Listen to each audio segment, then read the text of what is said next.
Good morning, everybody. Happy Monday. Welcome to Zoe's Treasures. My name's Tracy, here with my husband, Noel. He's in the background running those graphics, doing our cameras for us. How is everybody today? Y'all, I almost missed the show. Like, not intentionally. Good morning, Southern Charm. Hello, good Lord. Good Lord, Janice. I love the name. Paula, good morning. Hammer Grab.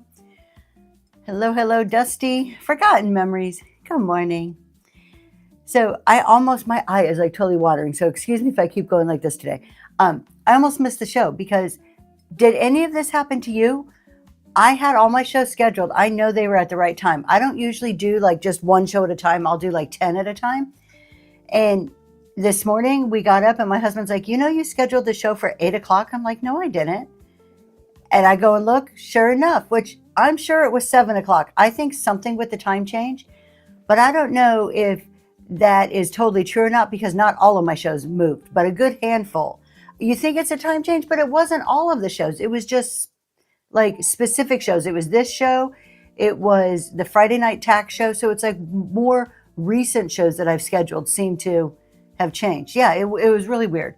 So any shows that like 2 weeks out, I fixed this week and next week, but past that I need to go back and fix. So don't believe the times.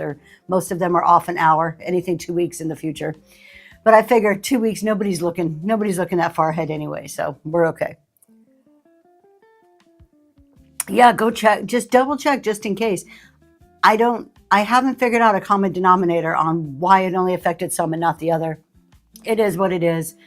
I'm just going to fix them. It's not that big of a deal, but there has to be some program in the computer or something, on Whatnot side that affected some shows. Not a huge deal breaker. All right, I'm going to start a giveaway this morning, and this is our chat and sell. So giveaways are CEO affirmation cards, vintage postcards, and there's items in the auction tab. I see a few pre-bids, which we'll get to those soon. Items in the bin. Shipping is $4.50.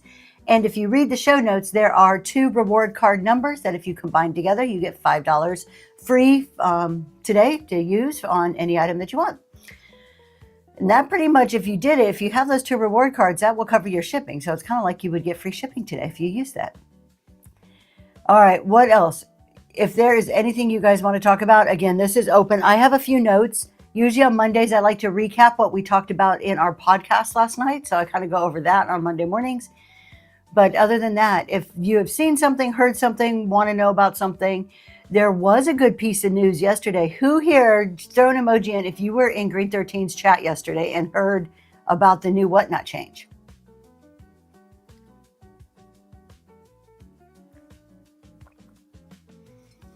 Southern Charm heard it.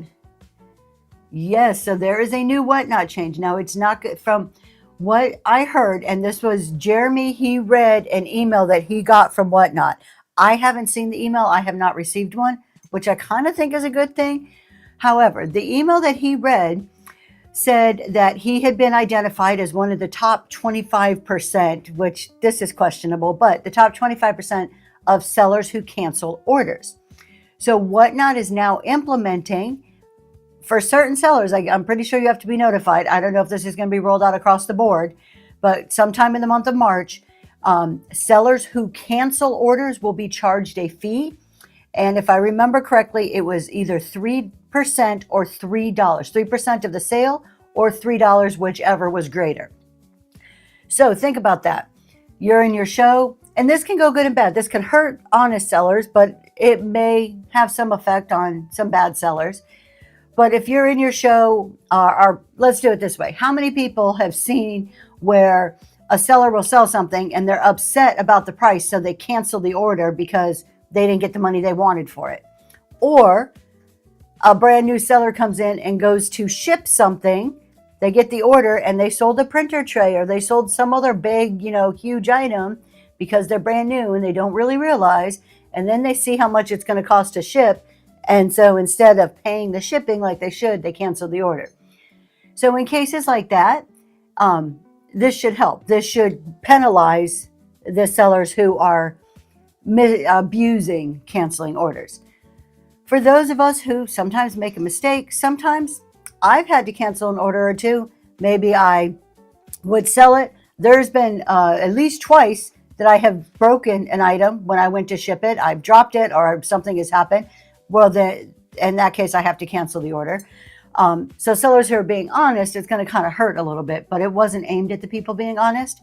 So that is a new change that's coming. There's going to be a fee for when the seller cancels the order. I don't see how. My first thought when I heard about it was, oh, this is going to deter some of the scammers. That was my very first thought. But then thinking about it and hearing Jeremy talk a little bit more about it, and we are kind of talking about it a little bit last night after our podcast, is that the scammers they're not going to cancel it. They're just not going to ship anything. It's still going to end up being on the buyer side to make the cancellation. So I don't think it's necessarily going to defer them the way I thought it would. So that's coming. Has anybody else heard about this or seen the letter? I think the letter only went out to people identified in the top 25% of those that cancel. And do not get me wrong. I am not saying that Jeremy cancels a lot of orders. Everybody is questioning why he would have got it to begin with. He's a very reputable person to buy from. So don't get me wrong. This isn't about the cancellation of his orders. This is about Whatnot's new policy. You didn't get it. So I don't know if we're all going to get this eventually, if there's just going to be a slow rollout like some got it. So yeah. So Jennifer, you've heard about it too. It'll eventually, a beta thing. Yeah. It's going to eventually come to everybody. And you know what? The larger you are, things are going to happen. Just the odds of statistics, the more orders you ship out, the greater your chance of having something broke at UPS, having to do refunds, or you having to cancel an order. That just comes with the territory. When you're only shipping 5, 15, 20 packages a week, that's a small number, a small population that's really, really easy to control. Good morning, Inga. That's super easy to control. But when you start, who's going to get that giveaway really quick? Lavender Lady, you got that. Congratulations. Thank you for being here. Congratulations. When you start shipping out hundreds, if not 1,000 orders a week, mistakes are going to happen either on your side or on USPS side, no matter how many systems you put in place. It's the odds of the numbers. It's just, that's how it works. So to penalize people who are being honest, I don't agree with, but I also understand from Whatnot's perspective that they have to do something about this. And what's the most beneficial for a business? Doing it in a way that puts money in their pocket, right? Now, I wish they would more crack down and eliminate accounts and put measures in place so that people can't just go and make a new account. I don't know. I'm not a programmer though, so I don't know how difficult and how time consuming or how much money that would cost from the business side, which I'm sure is a huge consideration. So that's that. Let's do another giveaway. However, Whatnot will refund a non-shipment but not take the order out of your shipment, so it will still count against your late shipments. It will. Yeah, so the scammers, if they don't ship something, it'll still count. Eventually, they'll get booted for just, subpar performance, eventually. That's part of the verification. I wish it was part of the verification. It's really easy to make another account here on Whatnot. I have another account that nobody knows about that I use occasionally. Just if I just want to surf and veg out, I'll go there because nobody knows me and I'm just going in and out of shows and I don't have to talk and I can be my quiet, introverted self. Good morning, Gonzo. You're looking forward to tonight's lesson? So am I. It's the seller account, yes, is it? No, it's not. It's just a buyer account. I don't sell on it. I just surf sometimes. It's just when I'm in an introvert, I want to be quiet mood, I'll go in there and just surf around. Gonzo is mentioning tonight's Ledger to Leadership. So if you guys are not familiar, every Monday night I do an accounting course. So we have a 12-week, I can't believe we talked about rating. Oh, Old World. Yes, we're about to get to that. I agree. So I am in the middle of a 12-week accounting course for resellers. If you are a reseller, thinking about being a reseller, new, seasoned, it doesn't matter. And you're just kind of like, I just need to get my head around all this accounting talk, what it means, how to keep my books. Come join us. This is what it looks like. So this is the logo you'll see on my thumbnails. Tonight we're going over debits and credits. We do have books and PDFs available in the bin. They are not required. You can totally come for free. You don't have to pay any money. It is on YouTube also. But if you want to purchase something, those are in the bin. So tonight, like I said, we are going to talk about debits and credits, which some of you are probably going, that does not sound exciting at all, Tracy. I am excited about it. This is my favorite part of accounting because once you grasp the whole concept of debits and credits, it's like it unlocks the door to everything else. That's the pivotal moment that if you understand that, you're like, I finally get what my accountant's talking about. It's like the key moment. So tonight's going to be a fun one. I think it's going to be a fun one. I actually have props tonight, so we're really getting into it. Numbers. Yes, numbers are fun. Numbers are interesting. Let me get this off my screen. This totally irritates me on my screen. Okay, let's see what we have going on over here. We have a couple of pre-bids. Let me go ahead and run these two items, and then we'll talk about, yes, my love, we'll get to it. My husband's giving me that look like, I told you to talk about something. We're going to get to it. We'll get there. We're going to run these two items, and then we're going to talk about what my husband wants me to talk about. And the show last night. Good morning, White Oak Treasures. We had such a good podcast last night. We literally spent 50 minutes talking about raids, but I wrote some of the key points because I would love to hear some of your thoughts on like some of these questions that we talked about on raids. So the first pre-bid we have are on these two little chubby guys. So look at these. These are two little ceramic piggies. And aren't they so stinking cute? Are you going to switch over here? See if we can get this right. They are adorable. They kind of match, kind of don't match. This guy's a little bit different in color. Are you doing that? There you go. Thank you. So we'll give you a quick look at what they look like. They are little ceramic piggies. You get both of them. Oops, I don't want 30 seconds. I want 10 seconds. And they're up and going right now. Thank you guys so much for your pre-bids. Hello, Scuba. Good morning, Michael. Hello, Sweet Pea. Welcome in. And Mary Jo, that is going to you. Thank you so much. Thank you. And the next one we have is this one. So the way I usually run the shows, you guys, is for the selling part of this show, we do a lot more chatting. I throw some stuff in the auction tab. If there's pre-bids, lets me know if somebody's interested, and I run them. Other than that, I don't usually take a whole lot of time to run the stuff for these shows, just for the morning Wednesday shows. But coming up next, we have this wheat creamer. It is a little signed creamer. It does have some staining on it, which I think just adds to the beauty of it. There is a signature down there on the bottom. I can't quite make it out. And we're going to go ahead and run it. No chips or cracks, but just a little bit of staining. And that's going right now. And thank you, Shalom, for your pre-bid. I appreciate it.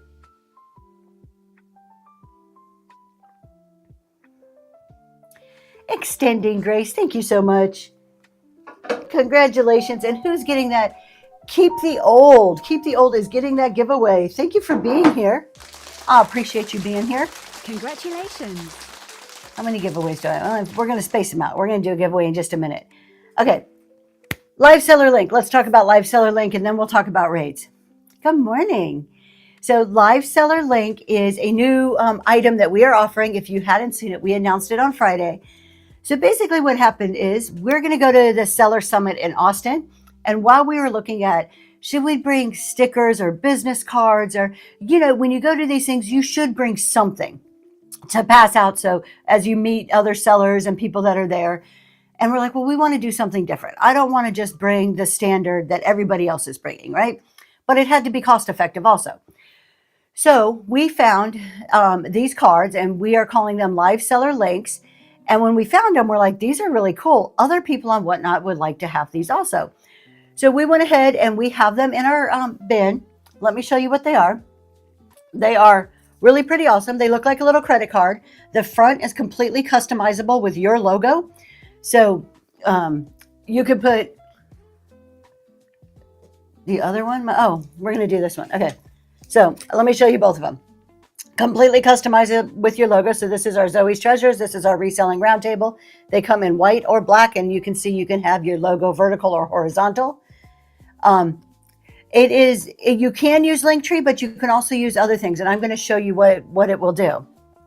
Jennifer, so if you have a Linktree already and you want the Linktree program into it, I can do that. So my husband, they'll come pre-programmed. Noel programs them. Basically, what happens is you buy one. You have to send him your email. He's going to set up. Are you excited? Yes, they're going out today. We got them all packed up, ready to go to the post office. So you send us your email. He sets up the account and sends you an email and says, hey, you need to go activate this.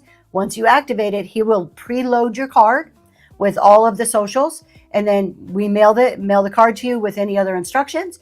When you get it, you just change that password, which boots us out of there. And then it's all yours to manage. Let me show you how it works. Good morning, fam with Love Vintage. Are you going to show from the top? Okay, so you've got your card, you got your phone. You just tap and it'll come right up. And when it comes up on the phone, my phone is going slow. There is Zoe's Treasures, and it's going to list our Whatnot, our YouTube, our Instagram, our Facebook, our email address. You can put anything on here. You can even do direct links to Whatnot products if you want, like Whatnot listings, anything with a URL. So if you sell on other websites, you can put links to certain listings. So it's pretty cool. Those are in the bin if you're interested. And once you get the card, you can customize the links. So you don't have to just keep the ones that are right there. You can go back, and if you want a certain item that you want to feature, you can have it right there. Absolutely. And what's really cool, some of the uses, and we've already made some for Southern Charm and Extending Grace. If you have a booth or a store, or you do markets of any, so many possibilities with that. If you're the type of person, you have a store, do have a booth, or do markets, or like vendor, like flea market things.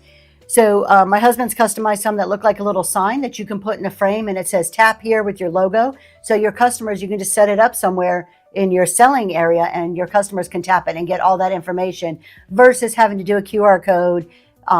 This is everything in one time at once. So it's kind of cool. And if you want your link tree can go on there. So it's very similar to the dot bracelets. And I can't wait for you to get yours. You guys, I get to actually meet Southern Charm and her husband, Tim, in person this weekend. Wow, it's this weekend. So I'm very excited about that. We haven't got to meet in person yet. So. And Forgotten Memories, to answer your question, it is very similar to an RFID. Mm-hmm. Yep. And they can be customized with any picture. So standard will just pull your logo off of Whatnot. But if you want something else, if you want to get one of these, so I know your kid has a unique way of passing out all of their socials or something, we can put your kid's picture on there. It could be customized with anything that you want.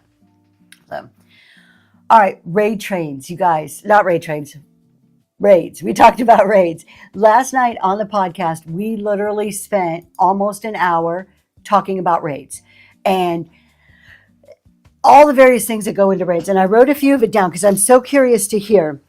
First off, let's just start with, do you have any pet peeves when it comes to raids? Any pet peeves, anything that people do? Good morning, Kate. My pet peeve, good morning, Brittany, is when you raid into somebody and they don't acknowledge it.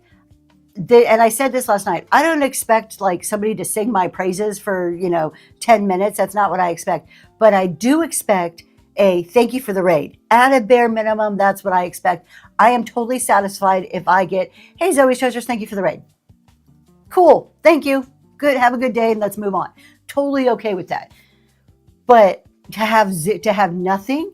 So I think it's a lesson from both sides. For us as people raiding in, maybe we should set our expectations lower. I don't know. I think expecting a thank you is just a pretty normal thing. But for us that we're sellers is making sure that we're trying to pay attention to that as best as we can. And I'm with you, with everybody here who sells. It is so easy to miss it. I wish when we got a raid, instead of it just coming in our chat, that it would like flash on the screen or do something to make it far more noticeable than what it is.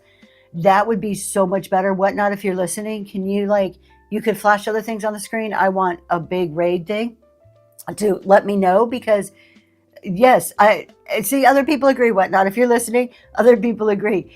If you're okay, so I sell and everything's behind me when I sell. If I go like this and grab something and turn back around, a raid could have come in like that and I could have missed it. And particularly now, if it's a raid of 40 or 50 people, you're going to see that flying by. That would probably catch my attention in the chat.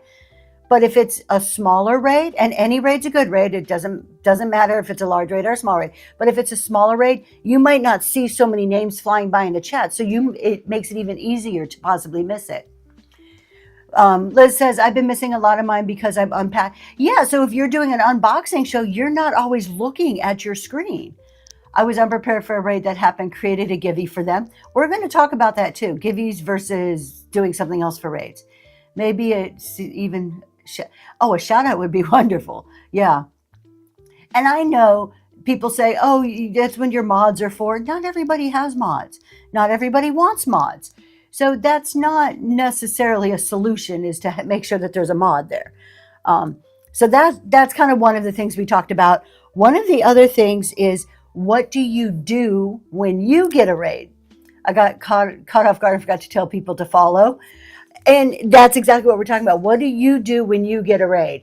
And everybody does something different. So on the panel last night, if you're not familiar, it is the Reselling Roundtable on YouTube. And it's myself, Jeremy from Green 13, Chubby Bucks. Yes, Jeremy from Green 13, and I Love Discounts that does Chubby Bucks. That's Tony and Lysandra. So when you get a raid, let me go back. Between the three of us, we all do something very different. We are actually changing because me and my husband have had this massive debate going on for like the last 2 months between us. If you work with a spouse, you understand the struggle that we disagree on what we should do with the raids. So we've kind of been doing a mix. And now I think after last night's show, we have a consensus on what we're doing moving forward. Most people will just say, hey, thank you for the raid. Put your, welcome them in. And you're like, tell us what you do in the chat. Tell us when your next show is. And that's wonderful. You don't have to do anything more than saying thank you. Some people will run a giveaway. I personally don't feel that a giveaway necessarily keeps people for 5 minutes. The old school thought was, if people come in and you want them to stay for 5 minutes so that they get a taste of who you are and what you're selling, so you run a giveaway thinking they're going to get in the giveaway and that's going to hook them for 5 minutes. Unless that giveaway is like really, really good, that's not going to hook people. Oh, thank you so much, Daisy Lane. I appreciate it. I thought it was a good show too. I thought we had a good conversation going back and forth. And tell me if you guys disagree. If you go into a show, if you raid into a show and they start to do a giveaway, you're one of the raiders. Maybe it's not even you raiding. Oh, thank you. What Liz likes. The funny part is that they were talking about overcoming challenges. And as we started, YouTube started acting up and messing up the stream. Yeah, we were talking about challenges, and the first 10 minutes we couldn't even get the show going. Like, we started it and then stopped it, and literally, I had a page of notes because I was kicking it off, and I didn't quite read my notes, but I kind of went through my whole opening for 5 minutes. I talked, and they're like, nobody heard a thing you said. Okay, so then we did it again. I go all the way. I didn't get all the way through. I got about halfway through talking about the opening and, kind of giving my examples. And my husband puts his hand up. Okay, nobody heard that again. I had to do the opening 3 times. And by the 3rd time, I'm just kind of like, what the heck? We're talking about challenges, As a buyer, I stick around just to support. Okay, so this is my question. Yep, 3rd time's a charm. If you're part of a raid and you end up going into somebody's room, you don't know this person, you just got put into this room because the seller decided to raid, and that person does a giveaway, does that make you want to stay? That's what I'm curious about. So we have yes, we have a no. Oh wow, it's really fit. Okay, it's leaning more towards the no side. 10%. Unless it's stickers. Only if it's a great givey. That's kind of where I'm at. I'm not staying for stickers, postcards, the basic PWEs I'm not staying for. Oh, I need to do another. Speaking of giveys, let me start another one. And then I do see pre-bids. We'll get to those in just a couple of minutes here. More interested in if they are selling is my vibe or not. I agree with you. That's the first thing. I can actually care less if you're running a givey when I come in. I want to one, is it something you sell? If you go into sports cards, I'm not interested. I'm probably not staying, but that's because I don't do sports cards. But if it's anything I'm remotely interested in, and it could be a ton of categories: clothing, jewelry, outdoor storage, estate sales, there's probably a bunch more. I'll probably stick around just to see what kind of seller you are for a couple of minutes. But you have a very short time to capture me. You maybe have a minute, possibly two, to get me enough to say, oh, I'm not going to swipe out. It depends on what they're selling. And most times, in order to enter the Gibby, I have to follow the seller. I don't even know if I want to follow them yet. That's a good point. How they receive the raid matters to me a lot, especially if they really care about the seller that raided them. Yes, that's 100%. I don't enter or stick around if they don't sell what I buy.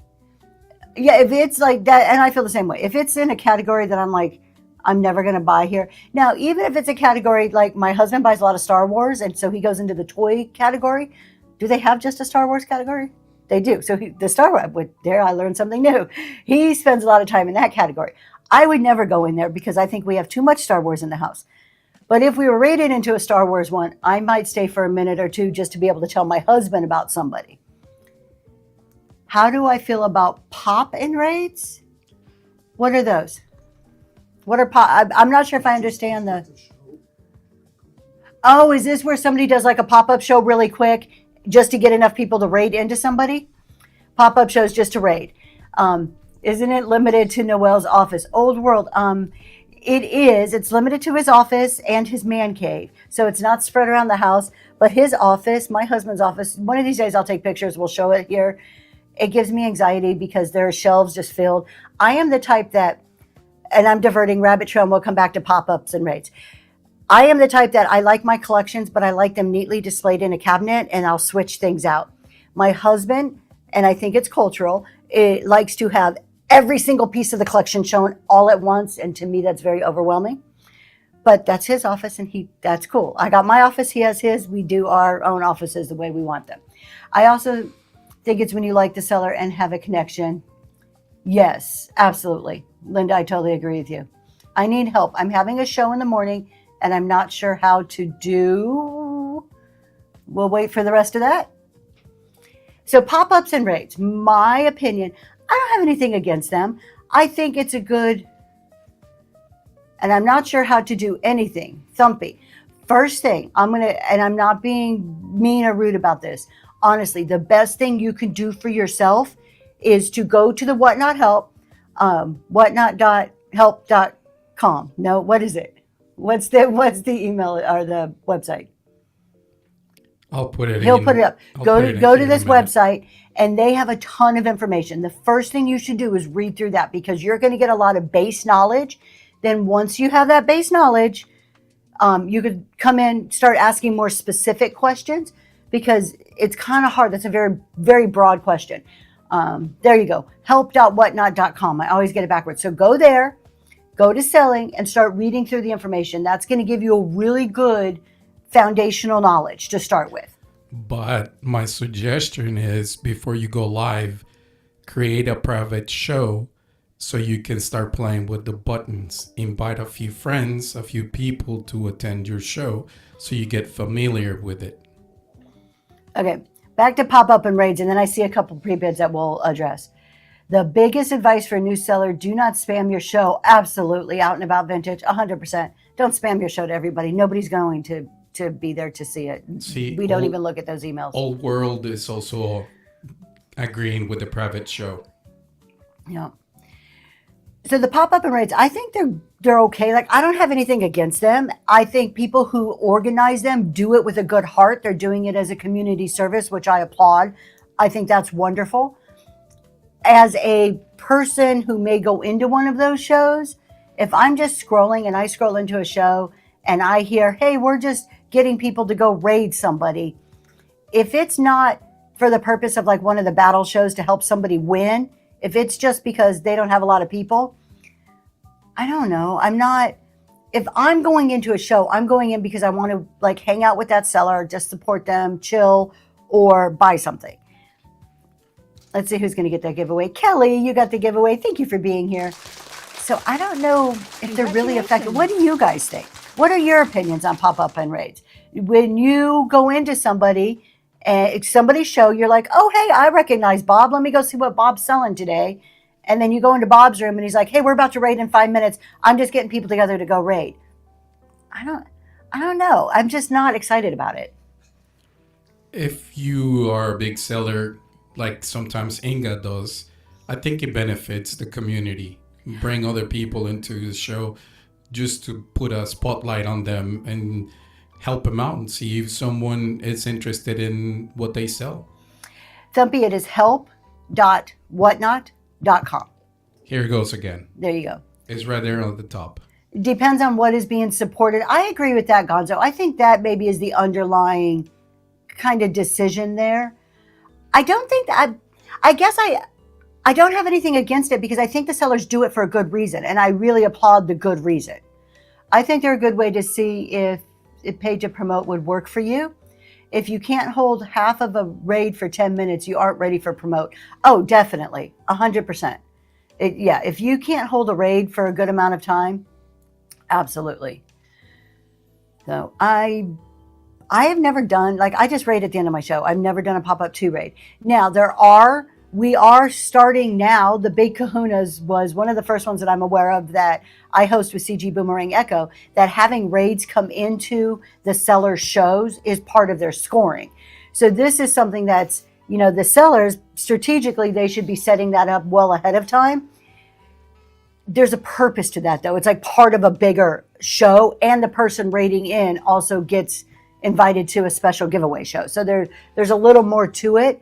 I don't know. Explain what's a raid. So a raid is at the end of a show when, instead of just saying, okay, bye everybody and ending my show, I go and pick another seller and all of us in my room go into that other seller's show. So you as somebody in the show don't have to do anything. You just hang out. And most times if Whatnot doesn't drop you along the way, you end up in the other show. For the people in the room, it's a great way to get an introduction to new sellers that maybe you wouldn't have scrolled through and picked yourself. So you get to meet new people. For the person raiding, for the seller, it's a way of advertising. It's a way of showing the support like we were just talking about. I was on a raid train and each had tech use was so dropped off the train. In this instance, do I do a pop-up once the tech issues is resolved and raided? I did a pop-up. That's the only way to do it. I would agree. That was the only way. The whole thing with Whatnot dropping people from raids, I was following, what show was it the other day? I was following a raid train and I was dropped like every other show. I just couldn't follow it. I had a small raid come in this weekend when I did my first show. It felt nice because I was scared one would show up. Just my experience. So Sonia, and that's a great thing. What is a banger? We'll get to it. I'll answer that in a second. I want to comment on Sonia's thing that she was scared that a raid would show up. As sellers, if you are new, and even those of us experienced, you should know what you're going to do when a raid comes in. You should have your elevator pitch, definitely a quick, hey, my name's Tracy, this is Zoe's Treasures. Today we are selling blah, or we're doing this. Like you should be ready instantly to say that and practice it. If you're like, oh, I'm not, like a nervous person, or you get tongue tied when somebody comes in your room like that, when a raid comes in, practice saying what you're doing so that you have it like memorized when that raid comes in, because you have just a split second for them to understand what's happening in the show. What did they just walk into, right? What were they just dropped out of the sky into? You need to give them that context immediately and then do something else. If you're running something, hey, right now we're running this great item, whatever it may be. So you have to be ready for that. A banger. What's a banger? A banger is an awesome item. It's usually like the best item of the show. So it's kind of the thing that you build up to sell. A banger is like that is the best thing that you're going to have in that show for that day. It may be something very unique. It may be something at a higher price that you're gonna run for a lower start. Mm-hmm. And yeah, usually they run at a lower start because it gets people the interest in it. Run for usually $1. Not always. It doesn't have to be. Good Some morning, Brittany. Shows think all their things are bangers. They do. You know what? As sellers, I think every item is great that I sell. I'm going to be like, oh, I'll check this out for every single item because that's my job. My job is to be excited about my items so that you'll be excited about my items. If I'm like, I got a purple pen. You can have it. It's, $1. That doesn't make anybody buy it. But if I'm like, this is the best pen, you will not believe how great this pen writes. I cannot believe that I even found this pen. Yes, always be running stuff. So there's variations of RTS, ABS, always be selling. Absolutely. Okay, I see a couple more pre-bids. Let's get to that because I hate to keep people waiting for too long with pre-bids. And then we'll come back and we'll talk some more. Run the pen. I'll run the pen. No, I'm not going to run the pen. And I constantly move my riser. All right, look at this guy. This guy is absolutely adorable. Have you heard of the whole trend of having a house hippo? Have you guys heard about house hippos? You're definitely right because you had a lot of hiccups in trying to figure out how the site. Yes. So house hippos are supposedly good luck. When you have a hippo in your house, and there's this whole craze. If you go search this up, like go Google house hippos, there is a whole craze. It does not glow. There's a whole craze about people having various hippos and finding them in the wild. So I found this guy in the wild. He is a little glass hippo. We're going to show him up close. There he is. Look at his snout. Absolutely adorable. All right. We're going to go. He's up and running. Adorable little house hippo. No chips or cracks. He is cute. House hippo. You have a whole. Do you have house hippos? It's called a bloat. Oh, cool. Extending grace. Thank you so much. This house hippo, this bloat is going to you. On its way to you. Oh, a group of hippos. So it's not a bloat. It's a single hippo that could be part of a bloat. There we go. For some reason, you've always loved hippos. Aw, they're cute. Okay, hippos like that are cute, like the whole house hippo thing. A hippo in person, I don't know, it's not the most adorable animal, but it's like ugly cute. Like, I don't know, does that make sense? Like ugly cute? All right, we are going to do these other two items that I see pre-bids on, but before that, my husband says that we are going to do a giveaway of a live seller link. So let me just edit this giveaway really quick so I can include make sure it says the right thing. All right. You know what? While I do the edit here, it won't show it on screen. He's going to play the video while I edit the next giveaway to show you what live seller link is.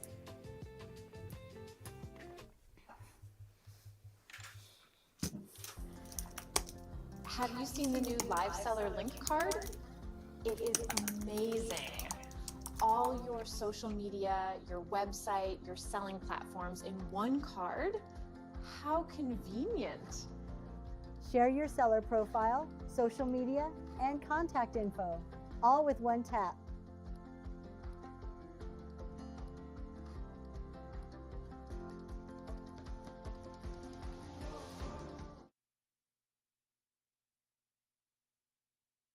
Away.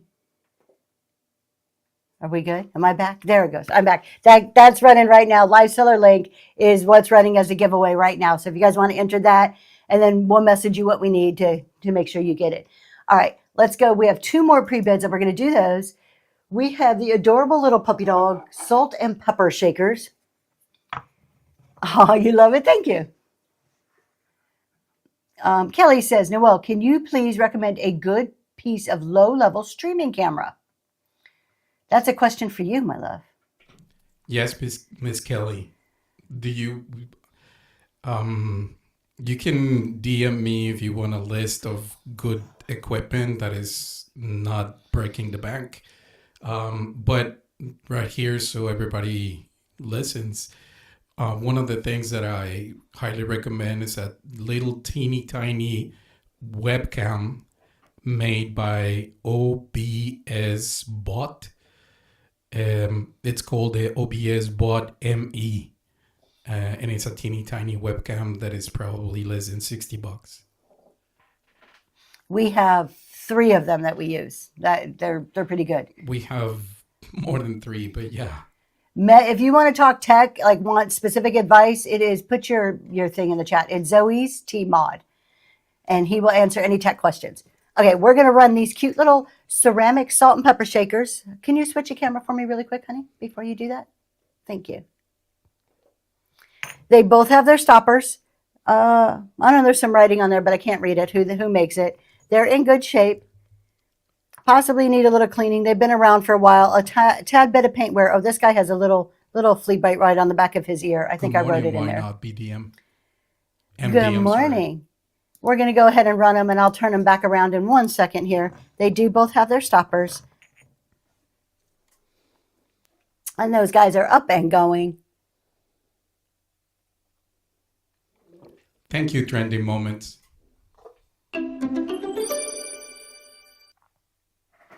Kelly, thank you so much. That is heading to you.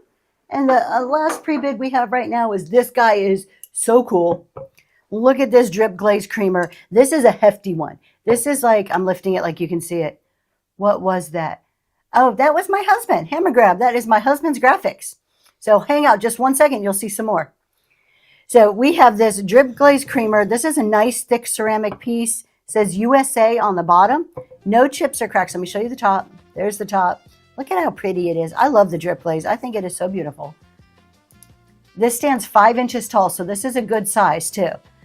Really good size. So if I put my hand almost the big as a hand.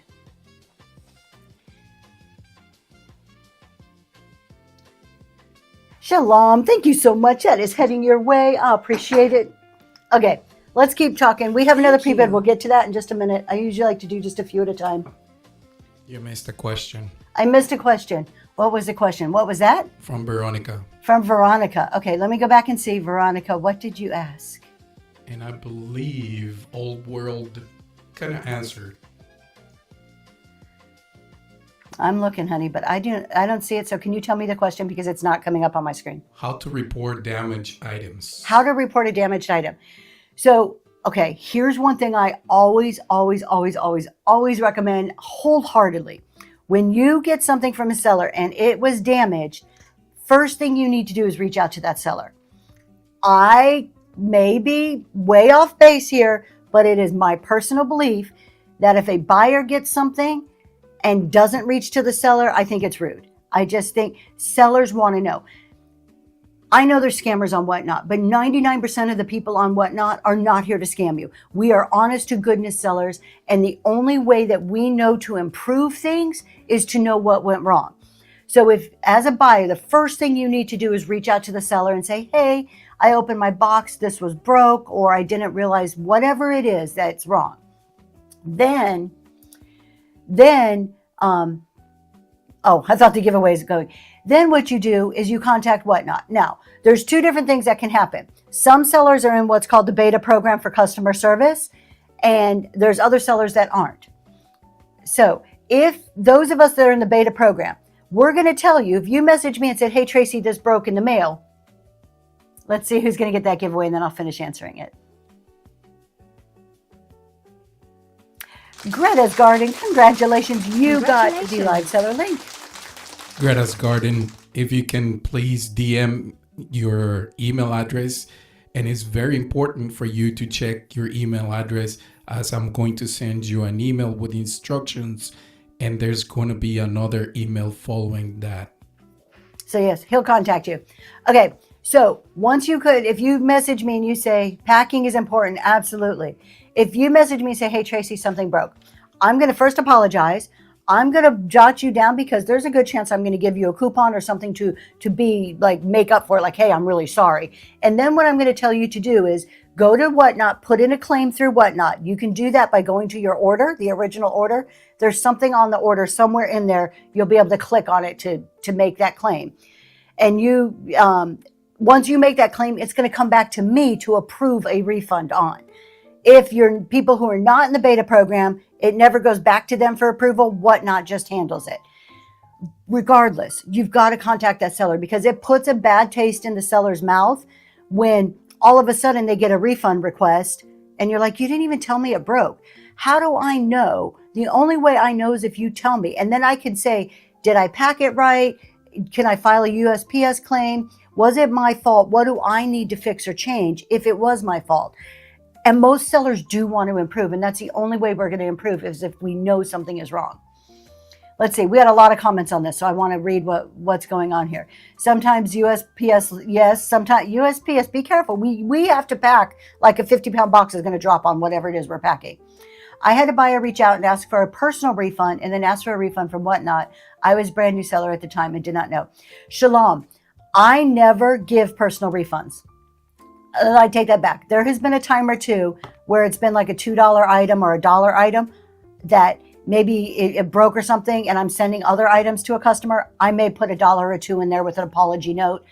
But other than that, if it's $1 or $2, that's fine. Anything more, I always go through the Whatnot system. Always. I don't tip a refund. I don't, give them a coupon for a refund. If I give them a coupon, it says an apology. They're still getting their normal refund through Whatnot. I do not believe in doing stuff outside of the system for that exact reason. I don't think most buyers, like I say, most sellers are honest. I think most buyers are honest. They're not out there to scam, but there are scammers. I believe fully in working within the Whatnot system. I'm sure there's some type of terms of service saying that we have to somewhere. I could imagine. I'm assuming that it's there. But I never go outside the Whatnot system. I just don't recommend that. Even if it's going to get me dinged, that's the price I have to pay as being a seller. That's part of this world we live in. After your pre-bids, can you show the dogs laughing with their tail photo? I know it's in the buy now section. I'd like to see it, please. Yeah, we can get that. Honey, can you go and grab that little photo for me? I'll grab it in a second. You can talk to people and I'll go grab it in a minute. I'm a new seller and I had a lot of breakable items to ship. I packed them as safely as I could and I messaged a buyer asking for feedback. Very good. Yeah. I wouldn't so much ask for a lot of feedback. If you're brand new, it's really good to reach out once or twice to a couple people and just like you did, like what you said, hey, I'm brand new. Can you just give me some feedback? It's a great way to learn. If the seller or Whatnot requested cancellation, I think they do not automatically refund you, correct? So for me, all I can speak about is I'm in the beta program. So when any of my buyers, if they ask for a refund, Whatnot messages me. There's a whole kind of other little tab in my seller hub. I get a message and it's saying, hey, the buyer has requested a refund for this reason. I then have the choice to refund and let the buyer keep the item, refund and ask for the item back, or dispute it. I think they've changed one of the buttons there. I usually don't dispute it. I'm very much on the customer service side. But they do not automatically, I don't think they automatically refund you. I think you have to give them some information. And if it comes to me, now, here's the thing. Sometimes I've got refund requests and I'm like, well, can you just send a picture? I want to know, it's my business too. I've got to protect my business. So sometimes I'll ask for a picture and then I never get a picture. So I'm not going to send the refund. Once I've asked for a picture, somebody sent me a picture of an item that I didn't even sell. I'm like, okay, well, I'm not going to give you a refund. It's not even my item. You got the wrong seller. So no, I don't think it's necessarily automatic. Or replace it. You cannot deny the refund anymore. That's it. Old world. Thank you. Yeah. You can't just flat out deny it. Good and bad. I think if we're going to do our own customer service, we should have the ability to deny it. But I also see how some sellers could totally abuse the privilege of denying refunds. And this is a very controversial topic because I think there's two sides to this responsibility. Do we know so many newer sellers doing, do we know why? I've heard horror stories. See, Lake Erie, I don't think there's a lot of newer people. There may be because there was a beta for a while and then I heard the beta closed down and they weren't letting more people in. So I don't know why so many new sellers. Now, I do know they're rolling it out. They made that beta more permanent and they're starting to roll it out. Eventually, everybody's going to do their own customer service. That's just going to be part of Whatnot eventually. Has it been rolled out to all new sellers? Wow, that's super interesting. I don't necessarily agree with that. I think a new seller needs to learn the basics first and then do the customer service. But let's face it, on all the other selling apps, you have access to everything right away. There's not like a tiered level thing where you get to a certain point and now all of a sudden you get to do this. I would like a little more education though if you have to do refunds. I mean, Whatnot doesn't trust new sellers with reduced shipping, but they're going to trust them with refunds. That doesn't quite make sense to me from a business perspective, but it's not my call to make either. So, all right, I was about to answer a question. I forget what question I was answering. Let me go back. If it's still in whatnot, okay. I don't know what it was. I know what I was going to say. There's two sides to this coin. As sellers, in particular categories, estate sales, storage units, vintage, antiques, most of the stuff, and sometimes even clothing, most of the stuff that we sell is vintage, pre-loved, used, not brand new. It's been around a bit. It's been in other people's homes. There may be nicks or chips or cracks or whatever on these items. As sellers, it's our job to disclose as much as we can. We are also human. We may miss a little something. As buyers, it is your responsibility to understand what as is means. As is a legal term. It means you are buying it as is. We're going to describe it to the best of our ability, and then you buy it. If there's a little flea bite that we missed, that's not reason for return. It's just not. And I may make some people mad and turn some people off with this. If a seller is doing everything they can to disclose to you and you see them item after item and they're like, oh, there's a chip here, or oh, there's a little flea bite here. And there you see them honestly trying to disclose things during the live. And then you get something and there's a tiny little defect on it. Live with it. That's not a reason for a refund. It's not, unless the seller says this is in mint condition, brand new, nothing wrong with it, unless they purposely mislead you. It's not a reason. Now, if they don't show you something and there's a big old smash in the back, I mean, you've got to use some judgment here. I think there's a responsibility on both sides. There's a responsibility on the seller side to do their job the right way. And there's a responsibility on the buyer side that, particularly in any category where things have been around a while, you're buying something that has been loved before and may not be perfect. And this may just be a pet peeve of mine. I'm watching to see if I'm losing people and they're dropping because I'm making people mad because I'm saying buyers have a responsibility. But it's the way it is. I buy from auctions all the time. Not auctions, real auctions all the time. And you know what? It's my job to either go and look at the item or to trust the pictures in the thing. And sometimes I buy stuff and there's damage on there and I can't resell it. That's just life. That's auctions. I can't return it. And Whatnot's an auction site. You shouldn't be able to return it unless it's misrepresented. I've just had a few refund requests that are like that's a little, it happens regularly. Yeah. Like, I missed the flea bite. I'm sorry I missed the flea bite, but it's been around for 40 years. Like, come on, you know? Greta's Garden, your emails have been sent. Cynthia's Attic, the same thing. If I notice something during shipping, I will usually contact the person. Usually I still ship it to them. And then I tell them, hey, when you get this, put in a refund request because I want to make sure you get your money back. I've noticed that. Or I cancel, one or the other. Either I cancel it if it's really bad, or if it's something I'm sending them, I'm like, hey, I noticed this chip. You can put in for a refund. I'll approve it right away. Buyer's remorse it is not, and it happens all the time. What do you think about somebody who reaches out? Okay, I'll get there. Thank you, my love. What do you think about somebody who reaches out the night before the raid train and says, I want to cancel my pre-bid? Too bad. Your pre-bid's a binding agreement. Unless, if they accidentally put a pre-bid in, look, we've all accidentally hit an extra zero. We meant to hit 10 and it was 100 and I don't have $100. That if it happens on a rare, very rare basis, I can understand that. I think I kind of play that by ear. But as a general rule, no. Be responsible adults. Sorry if I'm offending people, but be responsible adults. I understand mistakes happen. But honestly, you see the same behavior from the same people over and over again. If it's just once, I give a lot of grace. If it happens one time, I give you a lot of grace. By the third time, I'm like, this isn't grace, this is you. They bid on 2 items when I looked at their profiles. Yeah, see that? You got to be careful. There is no way your packages get damaged. A steamroller cannot make a dent in it. Thank you. I appreciate it. I feel I pack halfway decent, but I have, I think I've sold a little over 8,000 items. I've have 14. When she's in question, she calls me and I do the packing. I do. I think I have 14 claims out of 8,000 items, which to me is not a bad number. To me, that is part of business. Again, nobody is perfect. And sometimes it doesn't matter how good you pack. Sometimes it is UPS. And there has been times when it's been my fault. I fully admit it.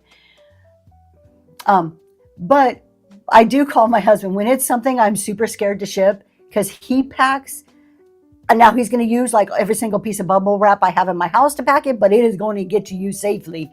When it's something super delicate, I always ask him to do it. I would do if there are 2 or more, no, because it doesn't just affect you. Exactly. Is it possible for a seller to cancel a pre-bid? You can't cancel the pre-bid, but what you can do is if you change the item or take the item down and put it back up, it cancels all your pre-bids.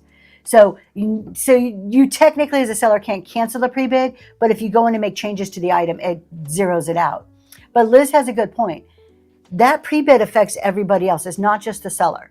And so it affects anybody else pre-bidding on the item. So you want to be careful. The other thing is, if you're selling something in an auction and then the payment doesn't go through or they want to cancel, you're almost guaranteed if you run that exact same item a second time because somebody canceled it, you're not going to get the same bids on it. I mean, unless it's some super popular banger item, you probably won't get the same price for it the second time around. It's a whole psychological thing. So if somebody cancels an item in your show, you're better off just holding it, put it aside for a show or two, and then bring it back out like it's a new item. I had a Premier Shop package up a whole load of dishes. It was a set basically and over half of, oh, yeah. So I'm sorry that happened to you. Dishes are hard. Dishes are difficult. You know what? If we're talking about packing, I know Liz is in here. I learned something from what Liz likes about packing. She did a packing show and she has a method, and correct me if I get the name wrong, Liz, if you're still here. Box and Cage, I think it was the name that she gave it. But I actually went and ordered cardboard pieces after her show because I was so impressed with the Box and Cage method. And what this is you take your box, you've got all your items bubble wrapped. So say you've got each individual item all wrapped up, okay? So then you take your box and you do all your padding. You make your nest, right? With whatever material you make your nest with. And then you put your first item in. And then you use cardboard in between your items to kind of separate them. So, and it's like caging your items into that box. And then you do all the rest of the nest and all the material around it to pack it so there's no movement. After I heard about that, I'm like, that is a great idea. So I went and bought, you guys can buy at Amazon, they're just sheets of cardboard. I think it's like a 12 by 12 is what I got, a whole stack of them for less than $15. And they're sheets of cardboard. And when I need smaller ones, I cut them down. So I've started implementing a cage method, not with every box I do, but there's certain things I sell that I'm like, oh, that cage method would be something good for this box. Yeah, it was really good. I had never heard about it. And this is what you learn about going to other sellers' chat shows. Like, wow, I never thought about that. Don't worry about the weight and having to change the label when adding the extra cardboard. Don't you worry about, I don't, because I always weigh my boxes after they're all packed up. I weigh my boxes and change the weight. So to me, the safety, that's part of making sure stuff gets to my customer safely. And I'm willing to pay for that. So I don't weigh and print labels until after everything is boxed up. Before I tape it shut, before that final piece of tape goes on there, I weigh it, and then I go and change my label to the appropriate box size and the appropriate weight, as everybody should. That's the rules. That's a great idea. Do you ever double box? Okay, I'm sorry, my love. What comment are you trying to point me to? Because I don't know what you're saying. Okay.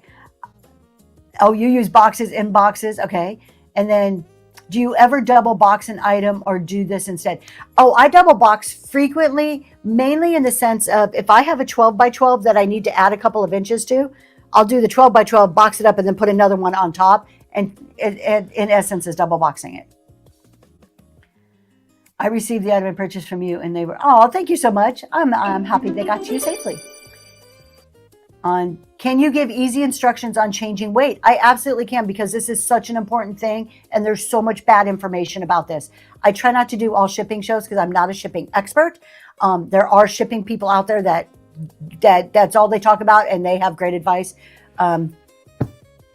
Living Bliss Vintage, I'm like, her name just escaped me, does shipping shows. So, okay, easy on changing weight. when you're on, now I do everything on a computer, so I do not know how to do this on the phone. I'm going to give you computer instructions. I use my laptop. You want to go ahead and tag her, please? She used to run shows almost every week.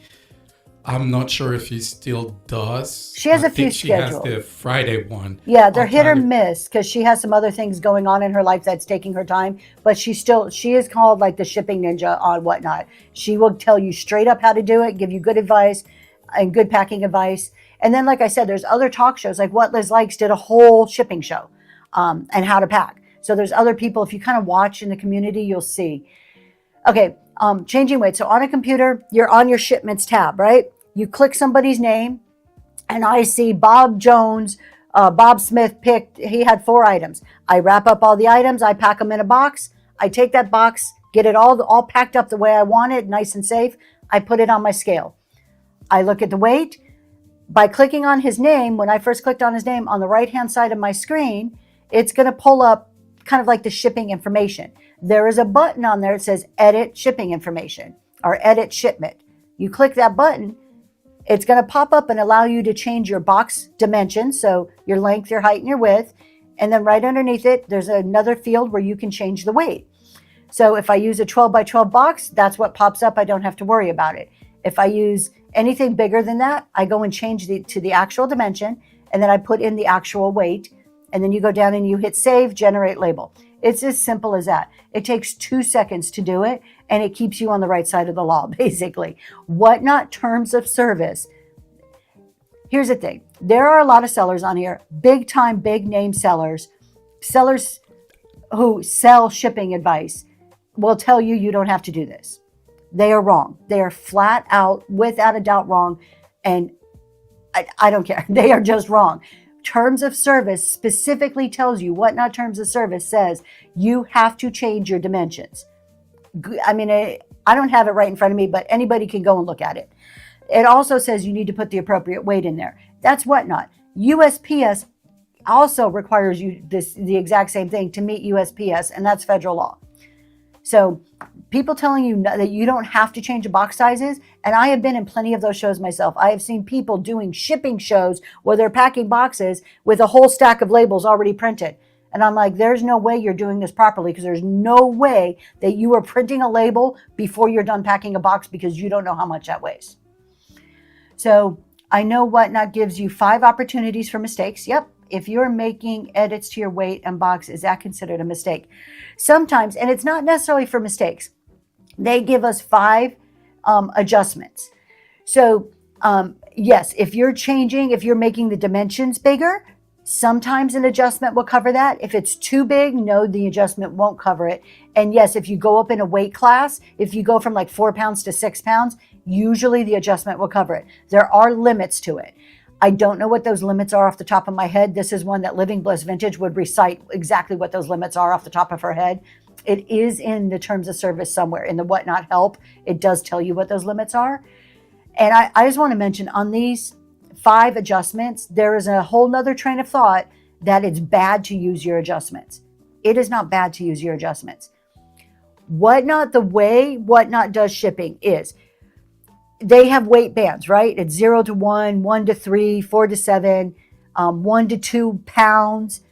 If you have something that's 1.1 pound, 1 pound, 1 ounce, Whatnot charges you 2 pounds for that.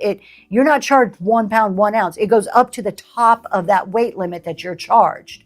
Okay. And I know between 1 and 5 is $9.21. So it doesn't matter if it's 1 pound or 4 pounds. However, the point I'm making is those bands, those levels that Whatnot has, they charge you the top one, which means there is some degree of overpayment of shipping to a certain extent. Is Whatnot getting rich on this? Absolutely not. Okay. It is not about them padding their pockets with this money. But at the end of the day, as a seller, you don't get that money back. So other websites, if you're familiar with selling on other websites, that money kind of sits in a bank, and you're allowed to, as a seller, draw back and forth from that shipping. It's kind of your money sitting there. And Whatnot, that's not the case. You pay for the shipping and that's it. So if you pay an overage, you don't get the money back. These adjustments compensate for that. These adjustments are like, hey, we're not going to give you your money back because we're doing shipping in this manner. So the adjustments this is a way to make up for that. It is totally okay to use your adjustments. It is 100% okay. I use all 5 of mine every single week. People are saying, I just added the size and weight, doesn't use an adjustment, only if your actual is more than your estimated. Correct. There's times where it won't use the adjustment, but there are times where it will. So it's 5. Yes, 5. You get 5 a week. I think they reset like Sunday night, Monday morning, somewhere in that time frame. All right, there's a couple pre-bids. Let's do those, and then we'll keep talking. And I'm going to get another giveaway going before we do that. This is for a CEO affirmation card. All right, we have one of those handy-dandy folding rulers. We've got one of these guys. You can make cool things with it if you're more talented than I am, because anything I make looks like that. But people can make stars out of these. You can like set them up, put ephemera in there. They're pretty awesome. This guy opens and closes pretty easy. And we're going to get that running. And that's going right now. I'll open it up so you can see that it does open and close. Haven't seen one for years. These are super popular with the primitive decor crowd. The people who love primitive decor. These usually sell pretty good for me. A monster mama. Congratulations. Thank you so much. And then we had this adorable little trinket dish here. This little trinket box. So we have the heart. This is in really good shape. We'll switch cameras. There you go. Has some fruit on there. And then you've got the inside. And no markings on the back, so I don't know. Do you use one every day? That's so cool. We're going to go ahead and run this. Up and going. We'll show it from the top. A nice little trinket box. Hold a ring or something in it. Which way do we go? To the left, to the right. There we go. Shalom. Thank you so much. That is heading to you. We'll put that with your other item. All right, so we got that giveaway going. What time is it? 8:07. We got a little bit of time. All right, so one of the other things, any other questions we'll talk about? If you guys have any thoughts, I'd much rather go off what you guys want to talk about than anything on my list. HBA and food shows use all of our 5 adjustments and dozen more just on Mondays. Yep. Now, and particularly if you were doing reduced or free shipping, you're going to have a lot of adjustments. You use them before you even realize you use them. When I was doing free shipping or any shows that I do, they're gone like I don't even realize it, and they're gone. Don't feel bad about using them. If Whatnot didn't want us to have them, they will take them away. They will change the system and change the way we do it. Now, I have heard, there's been a rumor mill going around, but I don't know, this rumor mill has been going around for over a year, that we are getting some other type of shipping service coming. UPS, FedEx, I don't know what it is, but there is a lot more chatter lately I've heard it from multiple people that this is coming soon. Fingers crossed, because that's going to open up a whole world for us on Whatnot. There are so many things that I want to sell. One of my boundaries, I talk about sourcing boundaries a lot of my Friday shows.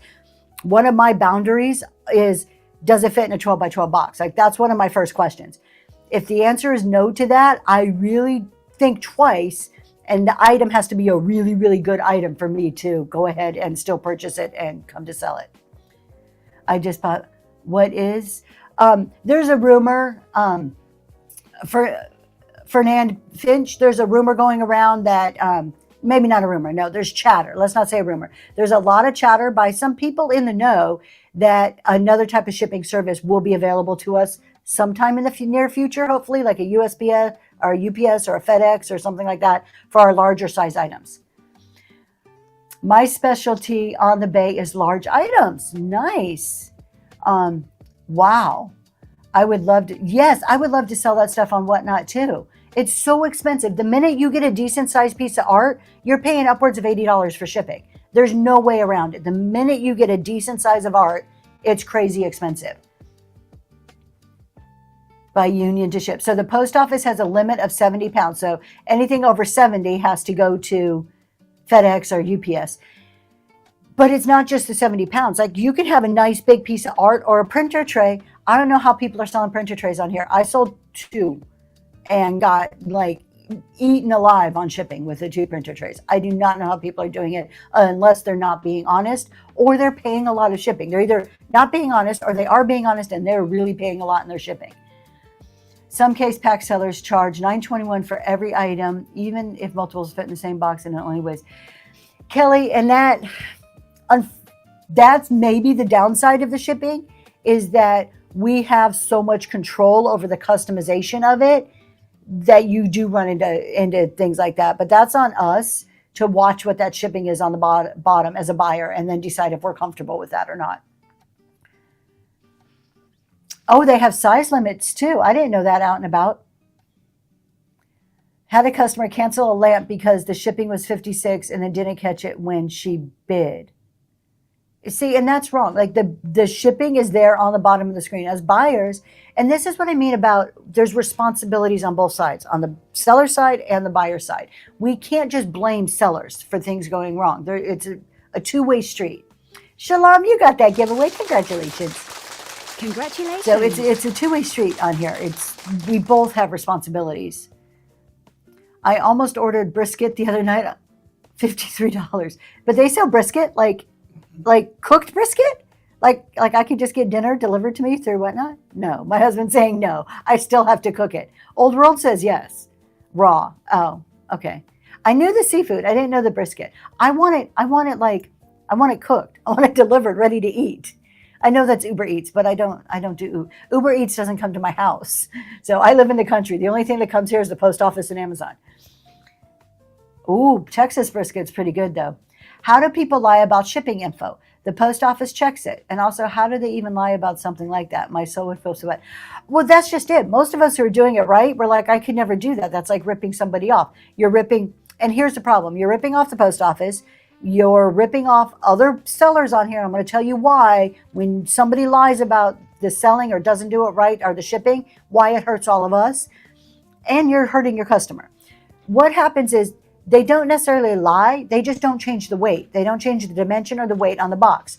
So they say it's a 4-pound item. It ships for $9.21 when really it's a 8-pound item in a really oversized box. They don't change the dimensions or the weight. And if you are selling a lot of items, and you know what? I've heard this. If you're selling a lot of items, that they blame those people, but it's not just those people.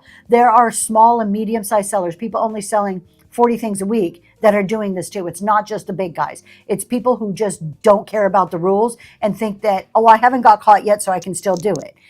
I literally had somebody tell me that. I was in a shipping show. This seller was demonstrating shipping, and she had a whole stack of labels. And I asked in the chat, I said, how do you change the weight if you've already printed your labels? She goes, oh, you never have to do that. And I'm like, wrong.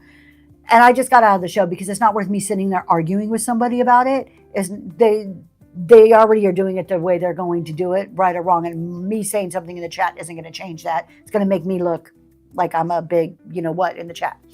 So anyways, they lie. Instead of lying, they just don't do what's right. What happens is that a lot of these will slip by. Think of the probably millions, hundreds of thousands of packages that are shipped every single day or every single week through the post office system. The post office, not every single post office has the systems in place to catch that.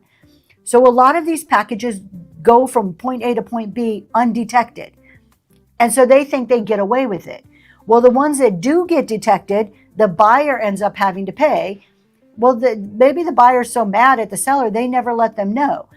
So sometimes that will happen, the buyer pays, so it hurts the buyer. Then what happens when you hurt the buyer? The buyer has a bad impression of Whatnot as a whole, which then hurts me as a seller because now they may not continue to shop on Whatnot, particularly if this happens 2 or 3 times to them. They're like, I'm done, I'm out with Whatnot. Now I've lost somebody who may come into my show. Omission is a form of lying. Yes, it is. There you go. So I guess they are lying. I get understand that, but it still made the cost too much for me. $75 for a pound of brisket. No, thank you. Yeah, I won't pay $75 shipping. But that's a choice we make. It may be worth it to somebody. It's ridiculous. We have no options. It is ridiculous, Daisy. I totally agree with you. They keep saying they're working on it. I honestly thought bundling covered that. I thought Whatnot added up the weight and what's printed was correct. I know now, so I will correct. So T-Bubble, to a degree, bundling does cover this. Okay, here's the thing. When you, as a brand new seller, and I will die on this hill, as a brand new seller, you should not do anything except rely solely on the Whatnot shipping. Don't do custom shipping. Don't try to be fancy. Don't try to do all these tricks and tips that people tell you. What you need to do is understand the way Whatnot has it and work their system until you fully understand it. Then go and try all the fancy stuff. If you weigh your item, wrap it up, like weigh your item with the packing material that it is necessary for that item in a box. So now you know if somebody buys just that one item, in the box, the whole thing is going to weigh whatever the weight is. Now you know the whole bundle, right? You put that weight in your item.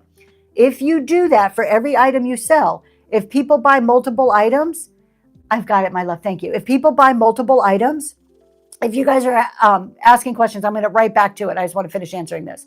When people buy multiple items, Whatnot takes that weight and they add it all together.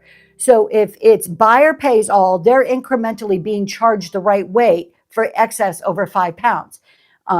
If it's on you that you said, hey, it's reduced and I'm going to pay the rest, you're being charged that excess.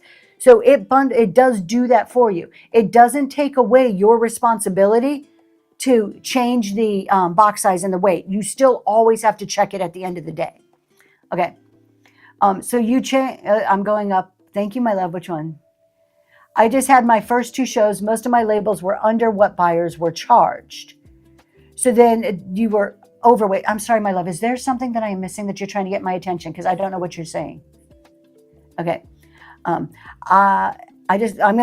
me answer Livy's question here, or comment. I just had my first show. Most of my labels were under what the buyers were charged.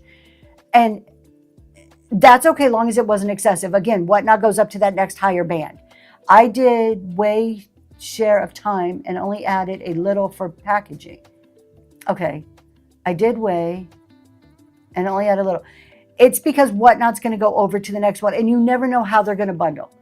I would still, with 100% recommend doing what I just said.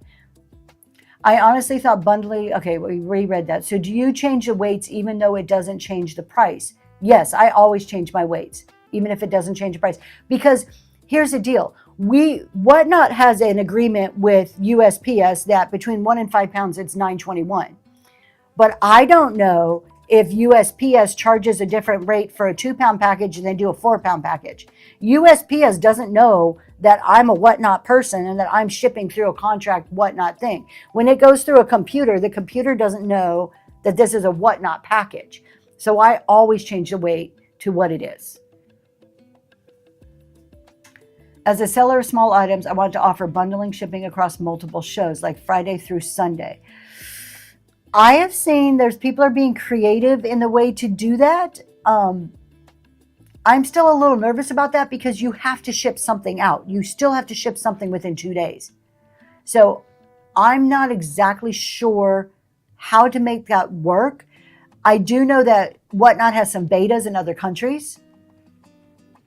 Welcome in, Raiders! Grab your hats and step into Zoe's Treasures, where the relics aren't cursed. They are for sale. I love this stuff. Thank you so much for your raid. Hello, everybody. My name is Tracy. This is Zoe's Treasures. We are doing a chat and sell, so there's some stuff in the bin, but we're mainly talking about anything under the sun here. So if you have anything on your mind, throw it in the chat and we will talk about it. So right now we are talking about, hi Kelly, I'm doing good. How are you? We're talking about some shipping stuff, which everything always leads back to shipping, but I'm okay with that. Yeah, Forgotten Memories. I know there's betas, but I don't know how. Conceptually, I'm just not sure about how you would do that. If the weight is under, Livy, no, I don't change it if it's under, because at that point it's covered. At that point it's fine. If it's under, I don't change weight that's less or dimensions that are less. That's not required. If it's more, it's required. Now, there's a school of thought that you change your dimensions when it's less, because if the package were to ever get lost, then and you file a claim and it says 12 by 12 by 12, but really you shipped it in a 6 by 6 by 6 box, UPS doesn't know, USPS thinks it's a 12 by 12 box, and that's what they're looking for. So instead of this size box, they should actually be looking for this size box. So there's a train of thought to change it down. Going down isn't that, like down in size and weight isn't required. I don't do it because I've had one missing package in 2 years, over 2 years. So to the time it takes me to change the dimensions to a smaller size isn't offset by any return for me. So I don't feel that there's enough risk and reward and return to do that. Now, changing it to something bigger, that's required. There's no ifs, ands, or buts about it. I do it every time.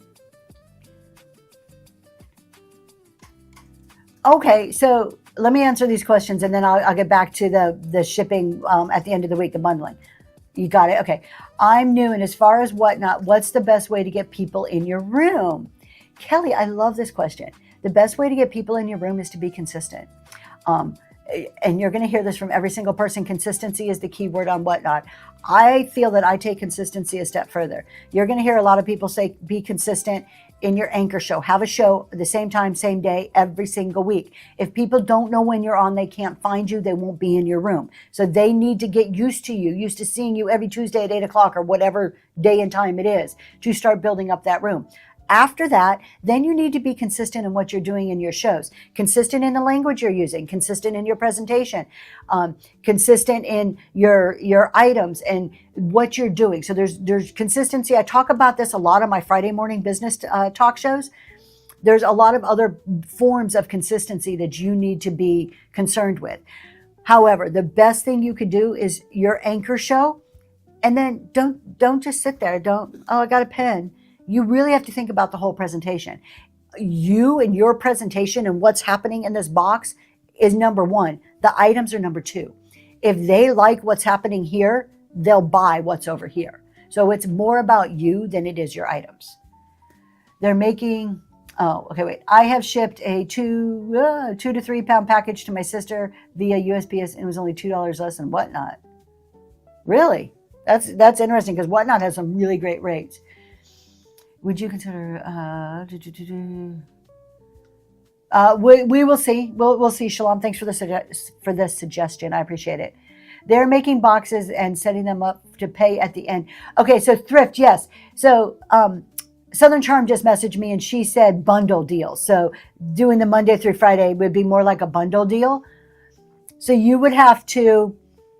You know who does something like that works very well is, what's her name? Farm LLC is a jewelry seller. And she has something like that where at the beginning of the week, they buy a box, a VIP box, and they pay a certain dollar amount for it.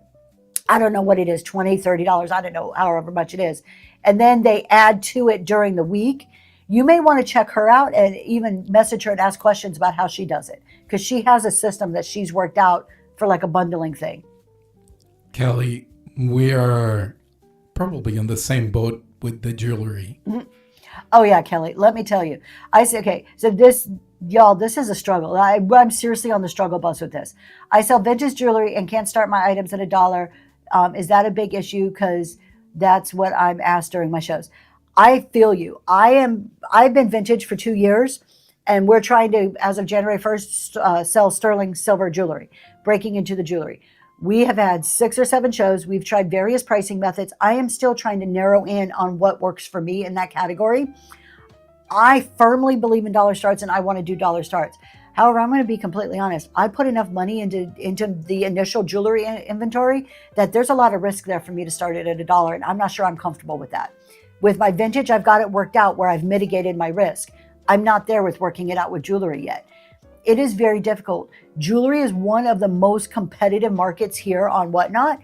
Everybody wants to sell jewelry. Why? It takes a little place to store it and it's easy to ship. And people love jewelry. So you have a lot of competition and it's very difficult. I wish I had better advice for you. I do say that I'm a firm believer in dollar starts, but if it's not dollar starts, then it should be a starting price that's the same across the board.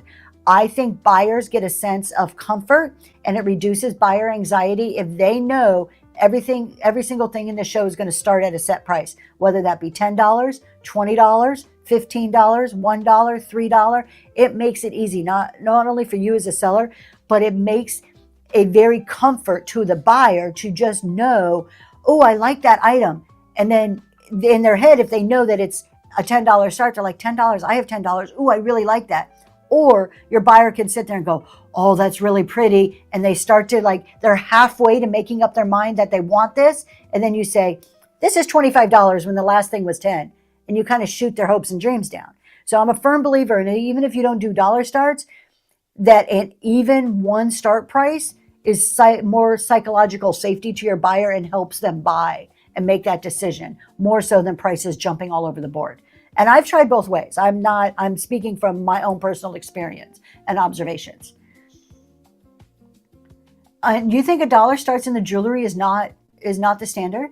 Most of the time I see dollars. There's a handful that I watch that are really good that sell high-end jewelry that definitely aren't dollar starts. Too much into vintage jewelry to do $1. Yeah, I mean, sometimes you just can't. I'm there with you. I'm not comfortable with dollars yet. I want to do it. We've been discussing it. My husband and I are like, are we willing to take a risk on what we have to do it? Rachel, here goes. What are we watching?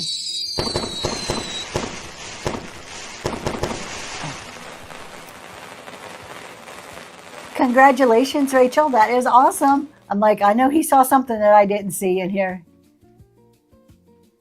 All right, you guys, we are nearing the end. We have another pre-bid, so let me do this one before we end our show. Let's see if I can grab it without breaking it here. Okay. So we have this beautiful egg. We do have some Easter stuff. I just picked up more. I'm going to put in the bin probably next weekend for these shows, some Easter stuff. But this guy is really pretty. This is a porcelain egg, and it is an Avon piece. But look at those butterflies on there. How beautiful is that? And I will show you the Avon markings. We're going to pull it back so you can see it a little bit better. There we go. I'll show you the Avon markings here in a second. So there it is. Is that right there? So that does say Avon on there. Hold it. Oh, it's upside down. Hold on, I got to turn it over because I got it upside down. I don't want to make people sick. Avon 1979, I think, made in Japan. There we go. Yep. All right. And it is in like wonderful shape. It even like no paint wear on there. Like all the colors are so pretty. We're going to go ahead and run that. An egg butterfly trinket box. And that's up and going. I appreciate your pre-bid on that. Uh-oh. What's he doing? He's going crazy with the cameras.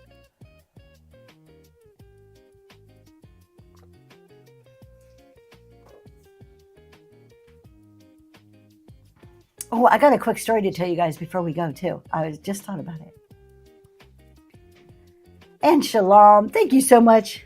I appreciate that very, very much. Okay, so I've got a story, you guys. I was at a cheer comp this weekend. My daughter's a competitive cheerleader.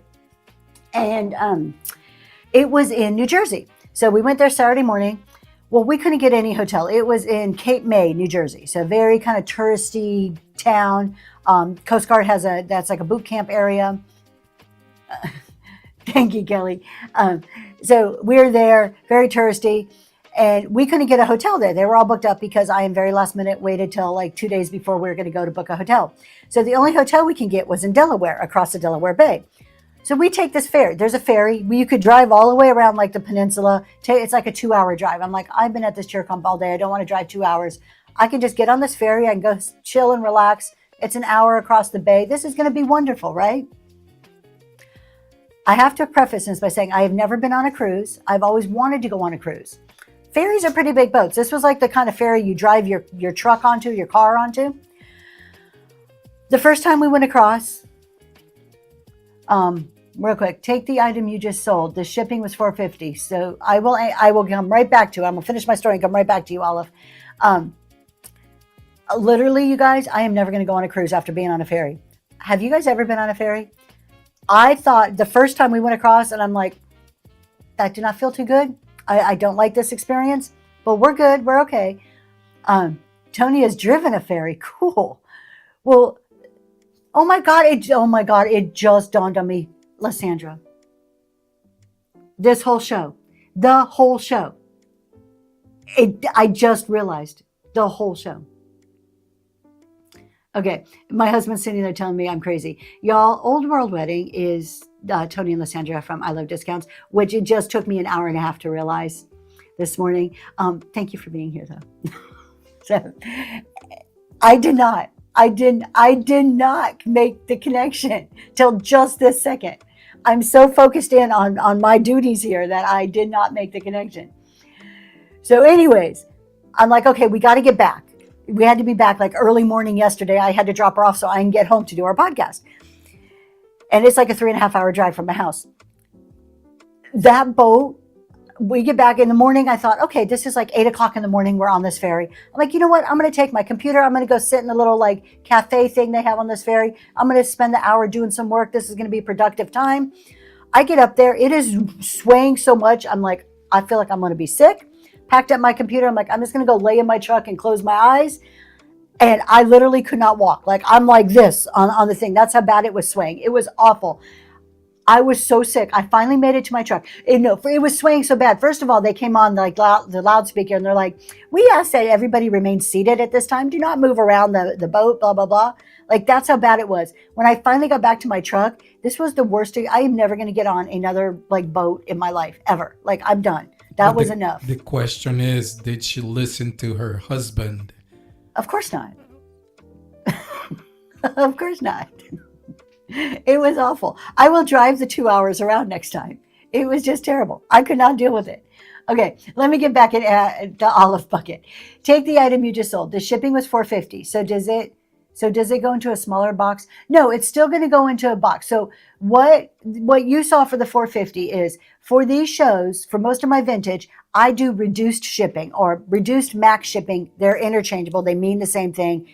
Sellers are going to use either one of that terminology. I do reduced shipping where you as a buyer will never pay more than $4.50. After that, I'm going to pay everything for you. That's the beauty of reduced shipping for a buyer. It's an incentive to buy because you pay a smaller amount in shipping or a capped amount in shipping, right?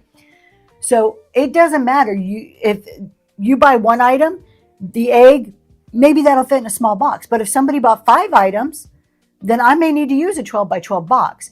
The shipping is still going to cost what the shipping costs based on the dimensions and the weight. The dollar amount that's showing is what you have set and whatnot. So it's either reduced, and the reduced can be anything the seller sets. The seller can set any amount they want for reduced shipping. Or it's a buyer pays all, which means you're going to pay up to $9.21 for the first 5 pounds. And then if the seller has flat rate on, that $9.21 is going to cover you to 70 pounds. If the seller is not doing flat rate, then after 5 pounds, you're incrementally going to be charged small amounts based on your area code and the weight of the item. So it's not going to be the same depending on where you live. I got that once, but altitude sickness. Oh, altitude sickness is awful. Yes, I've done a lot of hiking in mountains. Can you sell antiques, vintage items, and knives in the same show, or should you have a different show? Whatnot is very specific on knives. Go and read the terms of service. They are very, very specific on knives. They're limited. Knives are limited to certain categories, and some of it has to do with the type of knife. So there are, and I don't want to recite it to you and be wrong, but I have looked this up before, and there are very strict rules with Whatnot when it comes to knives. You can sell them. I want to say off the top of my head that it's only in the knife and hunting category that they are allowed, but there may be some exceptions to that rule. So definitely go to terms of service and read that. So should we as a seller charge box size bigger or smaller and Whatnot? You don't charge by the box size. It's charged by the weight. The box size is up to you on the back end to adjust. My advice is to try to sell everything that fits in a 12 by 12 by 12 box. So stick to items, particularly when you're new. When you're first starting out, those first couple of months, stick to items that you feel you could safely ship in a 12 by 12 by 12 box, and you should be okay. Thank you for helping out. To answer your question, sellers must list all permitted knives. There you go, in the knives and hunting category. And what's permitted, scroll up a little bit, it tells you what's prohibited. Oh, that's swords. Okay. Oh, here, this is all knives. Here you go. This is all the knives. And it tells you what cannot be sold, what kind of knives cannot be sold, and where you have to list it. And here's the thing. There's a lot of people who don't read the terms of service. And you will see there is somebody on here, somebody that I know personally that sells knives in the vintage or in the estate sale category all the time. I've even told that person, because I know this person in real life, that they can't do that. They don't care. People are going to do what they're going to do. It doesn't mean that we shouldn't follow the rules ourselves. I'm in the 1010 takedown and I'm selling 2 authentic Dooney purses, and was told you can't. No, that's the other thing. When you're selling certain items like the high-end purses, the what are they called? Luxury purses. Whatnot has strict rules because they want to make sure this stuff is authentic. Whatnot puts these rules in place to protect the buyers. So unfortunately, I mean, it means that you can't sell certain things like that in some of these other type of shows, but it really is for the safety of everybody involved. I did mess up one thing and used flat rate box for priority label, but didn't toggle flat rate. It was under 5 pounds. It happens. I mean, we have to be very cognizant of that. It's part of our responsibility in setting up proper shipping processes, but it happens. Sometimes it won't get caught. If it does, you just fix it. You make it right. You do have to be approved. Yeah, they're not just going to let anybody sell luxury purses. And even the ones that they do approve sometimes aren't on the up and up. So, all right, you guys, we've been on for a while. Is it typically cheaper to unbundle than to use a box bigger? It depends where it's going. So if you're shipping across country, sometimes it's best to use a bigger box. Sometimes it's best to unbundle. It's hard. I never know. This is one that I play with all the time. So I will take a look. Like I will use a bigger box. If I know I could like Frankenstein 2 12 by 12s together and it becomes an 18 by 12 by 12, I will type those measurements in to see what the charge is. You can change the dimensions and just take a look, scroll to the bottom of that screen and get an idea. So I already know if I do a whole new 12 by 12 box, it's $9.21. So it's really easy to type in 18 by 12 by 12 and see, am I going to be charged more than $9.21? Well, if I am, then obviously I'm going to do a new box. If it's cheaper than $9.21, nope, I'm just going to do a bigger box. That's one thing that I play with constantly when I'm packing up large orders. Is it time consuming? Sometimes it does, but as you do it more and more, you get used to it and you get pretty efficient and fast at going through. And it becomes just one of those things that you get used to and get smart about, right? It's kind of like how many sellers here, you've been doing it long enough where you can pick something up and guess the weight and you're pretty darn close on that weight. Like you can pick it up and you're like, oh no, this is more than a pound. This is 6 ounces. After a while, we develop that skill as resellers. It happens. Yeah. So I like it. I use it as a challenge to myself. I'm like, 18 ounces. And I see, you gotta find the fun in shipping somewhere, right? It does come fast. Good morning, Burlap Barn. All right, you guys, I think we've gone through all of our giveaways. All the pre-bids have been addressed and we've been on for about an hour and a half. So I'm going to go raid somebody. I appreciate you guys hanging out with me on this early Monday morning. I will be back on Wednesday. I'm going to be doing it remote. So I will be in Dallas. I leave for Dallas tomorrow, but we're still going to have shows. We're just going to be doing it remote. I'm just in time you are Burlap Barn. Welcome in. Now we're going to leave. Hello. Goodbye. All right. Thank you so much, you guys. Y'all have a great week and we'll see you soon. Thank you, Moon Vintage. And I am looking. Do you remember the name of that request? No, we do not. Oh, there we go. Okay, let me see if that person's still on. We're going to go make a new friend. I do not know this person. This is a newer seller, so y'all be nice. They only have 14 people in the show, and it's a vintage decor show. And I have no idea what we're walking into, but they do come recommended to me.